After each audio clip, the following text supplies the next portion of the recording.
Has it been 25 years already? 27, but who's counting? But who's counting? I was 10 when I started. That's why I look so young still.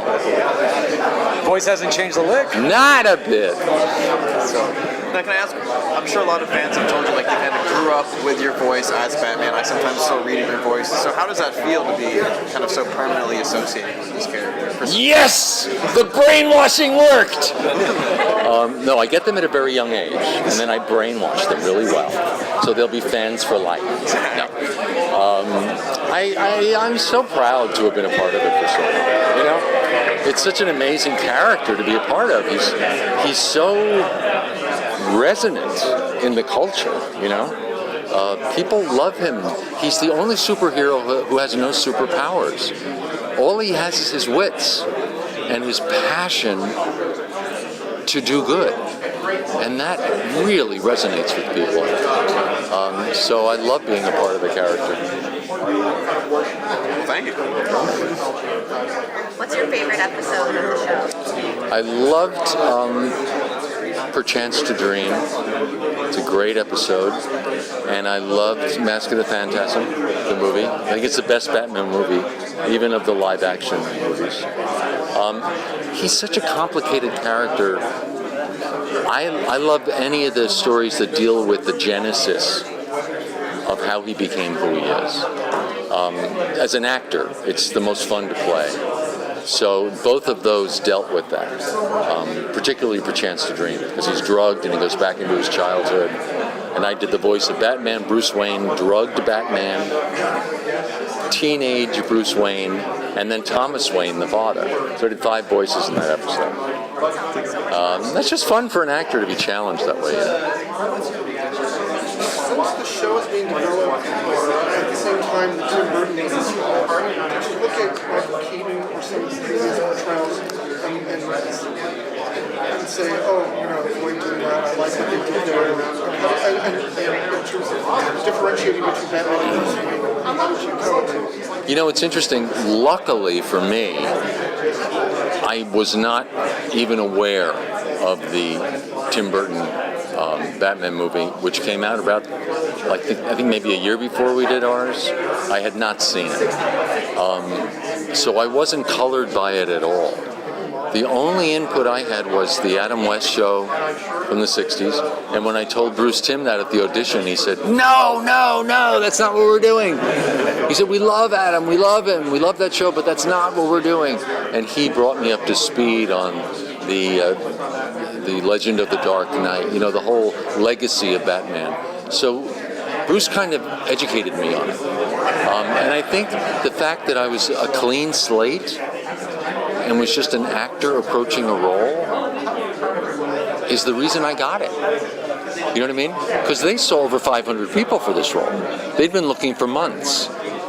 But I think everyone was coming in with all this preconceived notions and anticipation and trying to do something. And I came in just winged it in the audition, putting myself as an actor in that situation. So luckily, I had not seen the Michael Keaton movie yet. So I didn't have any of that Tim Burton input. After I saw it later, I thought, oh, this is kind of the world we're creating, that darkness. Ours is more noir. It's more gritty.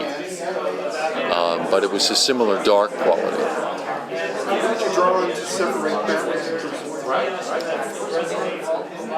I said to Bruce Timm, look, because again, I had no preconceived images. I said, wait a minute, he's the richest guy in Gotham, he's the most handsome, he's the most eligible bachelor, he owns half the city, he puts on a mask and no one knows it's him? Seriously? Is this a joke?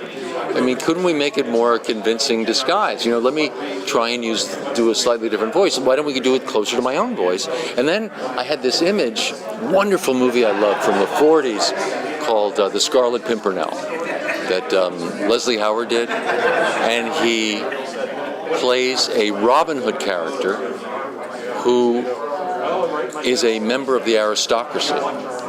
And he, by night, he's Batman. He's avenging. He's trying to. He's a Robin Hood. But by day, to be in disguise, he's a fop in the court, a total fop.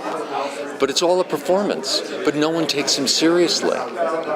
So he does that in order to be able to do what he's doing at night. I thought, wouldn't that be interesting as Batman to make Bruce Wayne more of a sarcastic, humorous, and then I started thinking of David Niven type quality, and I put a lot of that into it. And the early episodes, there was a lot of sarcasm in Bruce Wayne, and then they kind of rode away from that because the show became darker and darker. But that idea for the dual personality thing was something I came up with just to justify the fact that no one knows it's him, to make the disguise more convincing. In the very beginning, we saw the transition between the Batman animated series and the Justice League and Batman Beyond. We've literally seen this animated form of Batman evolve. But I was curious for you as an actor, how have you evolved with progression? That's a good question because people always ask how's it evolved over time. But I think that people can hear a lie faster than they can see a lie. I think you can tell when someone's lying to you by their voice pretty quickly.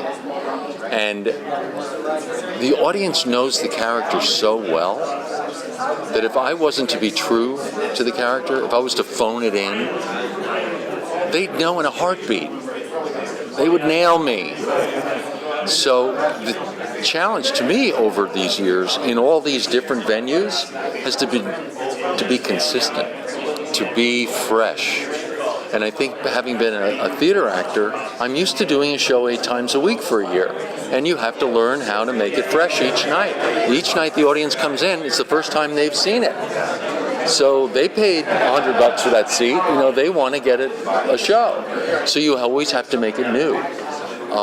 So the challenge for me has been to keep him rooted.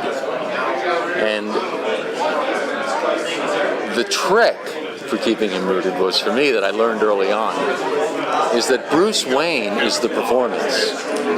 Batman is who he is who he became out of this tragedy. He puts on a suit to face the world, and that's the performance. Isn't that interesting? I've loved discovering that. Bravo.